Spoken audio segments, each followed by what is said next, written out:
bilang apa rumusnya?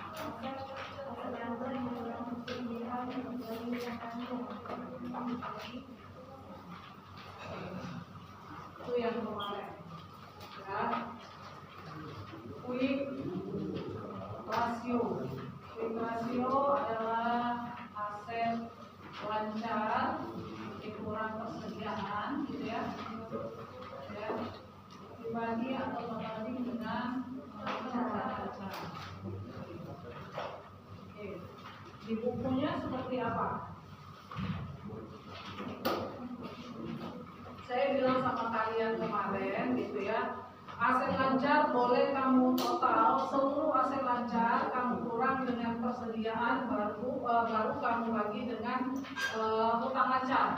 Atau gitu ya, aset lancar itu gitu ya, aset lancar itu enggak kamu ikut sertakan persediaannya ya, ngerti? Kenapa pagi-pagi banyak yang mau? Padahal sudah merokok tadi saya lihat.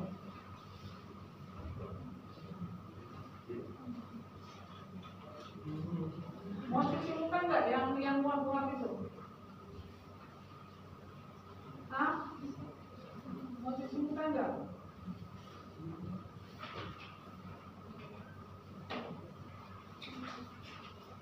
Ya. Oke. Jenis-jenis rasio keuangan. Ya, ini saya ambil dari Kasmir. Ya. Di bukumu juga nggak apa-apa tuh, karena nggak ada rasio kas di dalam sana. Ada nggak rasio kas di dalam buku? Siapa yang udah buka bukunya? Kamu udah bisa masuk kelas saya, kasih. Udah selesai urusanmu sama Kaprodi. Saya nggak bisa nilai ini. Oke. Rasio keuangan, rasio likuiditas. Nah, cek di buku di sana ada nggak rasio kas?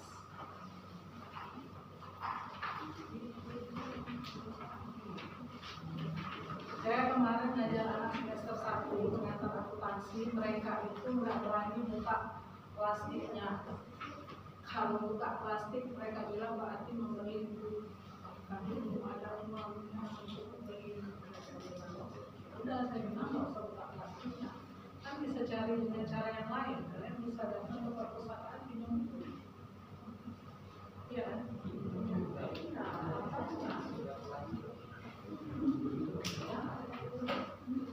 Ya kalau belum ada uang gimana? Tapi kalau anak bidik misi itu harus gitu ya. Nanti kamu kena-mana kalau gitu. Apalagi yang cair. Sudah ketemu?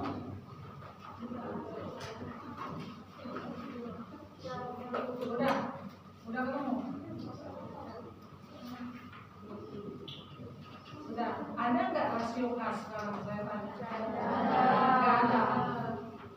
Oke. Ya. Kamu baru baca sekarang, kalau baca kemarin. Ya, saya baca di sini gitu ya. Di sini ada rasio likuiditas. Saya bilang kemarin rasio likuiditas itu adalah kemampuan perusahaan gitu ya untuk membayar utang jangka pendeknya yang telah jatuh tempo ya, atau yang tepat pada waktunya ya. Akan kebalikan sama nanti yang namanya rasio solvabilitas ya. Rasio solvabilitas itu adalah kemampuan untuk membayar utang perusahaan pada jangka panjang. Kalau ini kebalikannya jangka pendek ya. Oke. Ini adalah rasio likuiditas. Di buku ini ada 5 ya. Yang pertama rasio lancar, yang kedua rasio sangat lancar atau rasio cepat atau quick rasio gitu ya, atau acid test rasio boleh. Di buku yang lain ada Sujaweni dan lain-lain ya, silakan kalian baca ya. Yang ketiga adalah rasio kas, rasio perputaran kas, dan yang kelima adalah inventory to net working capital ya, rasio perputaran income. rasio lancar, gitu ya. Kemampuan perusahaan untuk membayar kewajiban jangka pendek atau utang yang jatuh tempo pada saat dibagi secara keseluruhan. Ya, rumusnya kemarin adalah aktiva lancar dibagi atau berbanding dengan kewajiban lancar atau utang lancar. Ya, oke.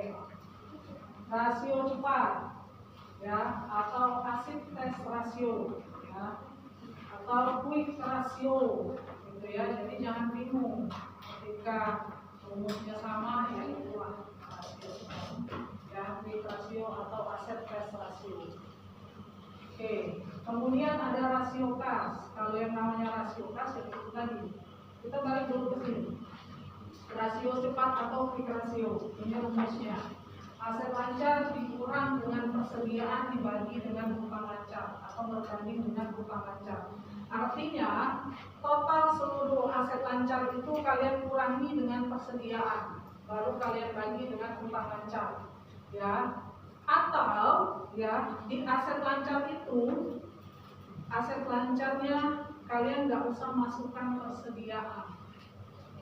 Ya, kalau di sana ada kas, ada piutang, gitu ya, ada persediaan, kemudian ada perlengkapan, gitu ya, ada surat-surat berharga, gitu ya.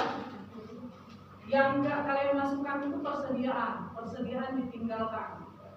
Itu artinya, ya sama aja. Ya, jadi persediaan itu nggak ngikut, ya nggak diikut sertakan. Beda dengan yang tadi, yang current ratio atau rasio lancar. Ya, kalau rasio lancar, seluruh aset lancar itu dibagi langsung sama kewajiban lancarnya atau utang lancarnya. Ya, kalau quick ratio, gitu ya, persediaan pada aset lancar itu tidak diikut sertakan. Ya, ingatin itu aja. Persediaan itu nggak ikut-ikutan. Ya. Kemudian langsung dibagi dengan kewajiban lancar. Atau kalau kamu bingung, saya bingung lalu kalau bentuknya kayak gitu, gitu ya. Sudah, itu aja. Total aset lancar kalian kurang lagi dengan persediaan. Ya, sama aja. Tapi pemahamannya seperti itu. Persediaan tidak diikut sertakan. Ya, oke. Kemudian baru kita ke rasio kas. Yang namanya rasio kas, ya kas aja. Baik kas yang ada di perusahaan, yang ada di bank, gitu ya, itu diikut sertakan sama surat berharga. Lalu dibagi dengan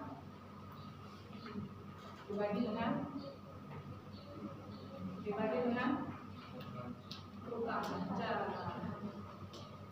Ya, gitu ya. Kalau nggak ada bu, giro, nggak ada bu, uang di bank, gitu ya, nggak ada bu efek, gitu ya, surat berharga ya nggak usah.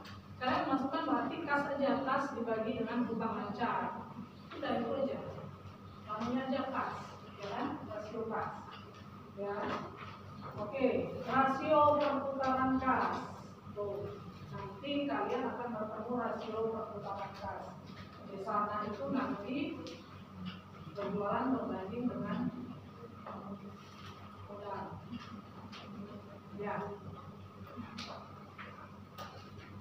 Kemudian ada inventory to net working capital, gitu ya. Nanti berbanding dengan piutang biasanya. Dan ada piutang di sana. Pokoknya yang berhubungan sama aset lancar ini, ya. Jadi di sini nggak ada nih aset tetap. Ingetin, rasio likuiditas itu nggak ada kamu masukkan aset tetap di dalam sana, gitu ya. Nggak ada masuk peralatan di sana yang kamu bagi, gitu ya.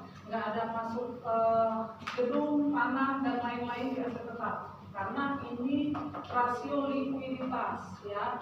Jadi rasio yang liquid. Nah, rasio liquid itu ada di aset lancar.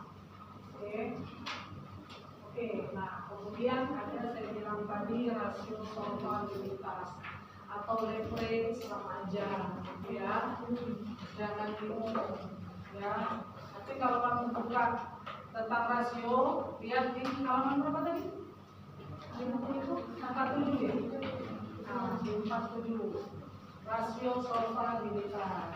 Rasio yang digunakan untuk mengukur sejauh mana perusahaan dibiayai dengan utang, gitu ya. Dengan utang yang mana? Utang yang jangka panjang, ya. Oke. Itu adalah jenis-jenis dari rasio solvabilitas. Ya. Yang pertama ada debt to asset ratio. Ini yang ada di buku yang di halaman 41 yang saya bilang, debt to equity ratio. Ya, jadi jangan salah. Di sini masuk rasio solvabilitas. Ya, debt itu adalah utang ya bahasa Indonesianya. Ya, jadi sebenarnya mudah tuh. Ingatin rumus ini mudah tuh. Dari artinya aja sudah tahu seharusnya kalian. Ya. Debt to asset ratio, perbandingan utang dengan aset. Ya kan paling enak nih yang ini. Debt to equity, debt itu utang, equity itu modal, ekuitas, equity. Ya. Kemudian long term debt to equity ratio. Nah, long term itu apa? Utang jangka panjangnya aja. Ya, banding dengan modal. Time interest earned, ya di sini ada bunga berarti ya kamu masukin. Ini biasanya nanti kamu perlu di laporan laba rugi biasanya. Ya, item ini ada di laba rugi. Ya, makanya saya bilang kemarin yang perlu kalian untuk rasio keuangan itu biasanya cuma ada dua, biasanya neraca sama laba rugi. Itu aja biasanya, ya. Kemudian ada fixed charge coverage di sana, ya. Di buku apa rasio solvabilitas?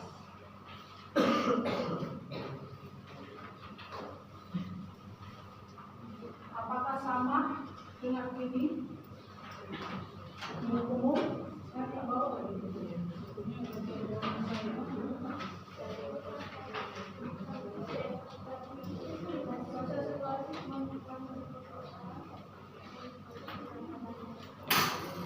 Jadi silakan untuk ditambahkan, boleh. Itu kan buku sudah buku kan, apalagi yang sudah bayar. Ya, yang sudah bayar silakan ditambahkan, nggak apa-apa. Ya, kalau misalnya di sini kalian di buku nggak ada, silakan kamu tambahkan, nggak apa-apa. Atau kamu buat catatan baru, nggak apa-apa. Ya, gitu ya, karena ini adalah penggabungan dari beberapa referensi, ya. Oke.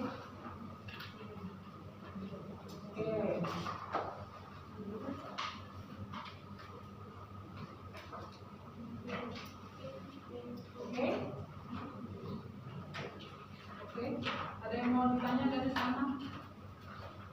Nanti ada contoh soalnya kok di sini.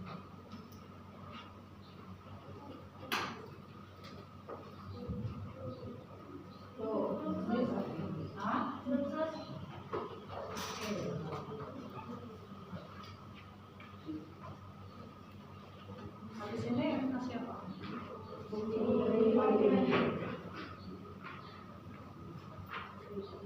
Ini jam berapa ketua kelas? Ketua kelas jam berapa ini? Sekarang jam berapa ketua kelas? Oh, 9.35. Nanti habis lagi, saya takutnya.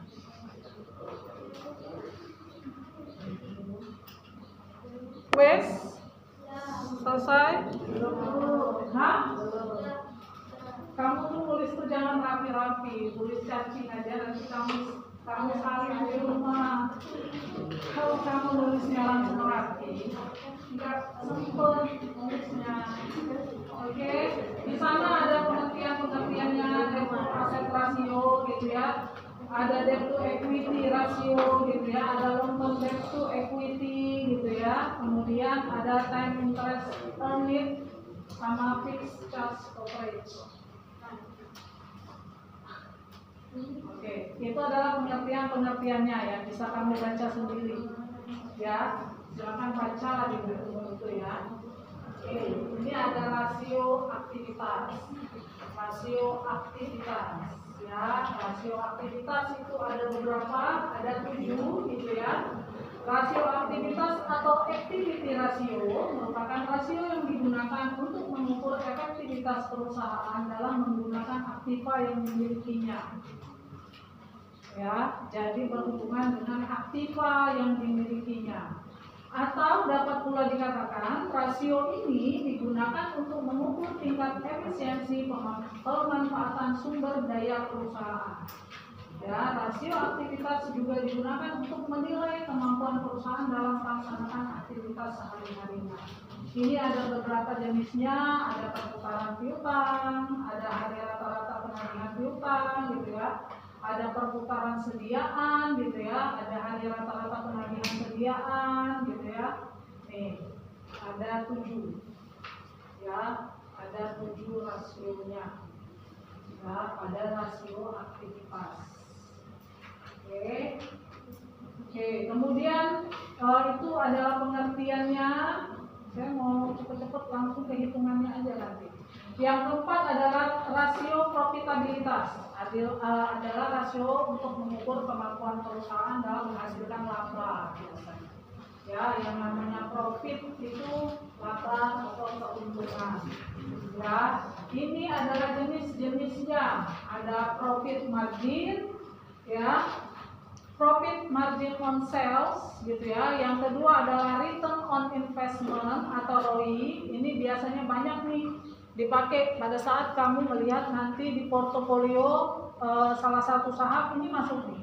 Return on investment atau ROI, kemudian return on equity sama laba per lembar saham. 3 itu biasanya tampil di portofolio saham.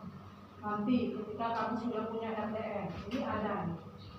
Ya, itu adalah kemampuan perusahaan dalam menghasilkan labanya. Semakin tinggi persentasenya, artinya perusahaan itu semakin untung. Ya, itu ya. Oke. Itu adalah pengertiannya. Ya, kemudian yang kelima adalah rasio pertumbuhan, growth ratio. Ya, merupakan rasio yang menggambarkan kemampuan perusahaan mempertahankan posisi